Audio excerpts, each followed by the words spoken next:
വെറും 1.5 ദിവസം കൊണ്ട് കോഴിക്കോട് ഫേമസ് സ്പോട്സ് ഒക്കെ എക്സ്പ്ലോർ ആക്കിയാലോ?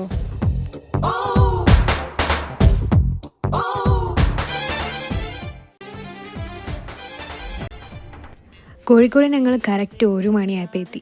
നേരെ ബീച്ചിനടുത്തുള്ള ഡോമർ സ്റ്റേയിലേക്ക്. ഒരു വണ്ടി റെൻ്റൽ സെറ്റാക്കി പാരനിലേക്ക് വിട്ടു. 3 മണിക്ക് ആയതുകൊണ്ട് അധികം തിരക്കില്ലാതെ മോസ്റ്റ് ഹൈപ്ഡ് ചിക്കൻ ബിരിയാണി കഴിച്ചു. വയറും മനസ്സും നിറഞ്ഞു. ഇനി എസ്.എമ്മിലേക്ക്. ഓരോ ഷോപ്സും കയറി ഇറങ്ങി അത്രയൊക്കെ മേടിച്ച് ഞങ്ങൾ സൺസെറ്റ് കാണാൻ ബീച്ചിലേക്ക് വിട്ടു. ബീച്ചിനടുത്തുള്ള കടലാസ് കഫേ കയറി ഈ ഒരു വ്യൂവിന്. അവിടുന്ന് ലോഡഡ് ഫ്രൈസും കഴിച്ച് സൺസെറ്റ് കണ്ട് നെക്സ്റ്റ് നമ്മുടെ കോഴിക്കോട് ബീച്ചിലേക്ക്. കൂന്തൽ നിറച്ചത്, കല്ലുമക്ക, ഐസുരുത്തി, പിന്നെ ഐസ്ക്രീം, ബീച്ച് ബൈറ്റ്സിലെ ബേൽപൂരി. ബീച്ചിലെ പരിപാടി കഴിഞ്ഞ് നേരെ ഹൈലൈറ്റ് മോളിലേക്ക്. Stay tuned for day 2.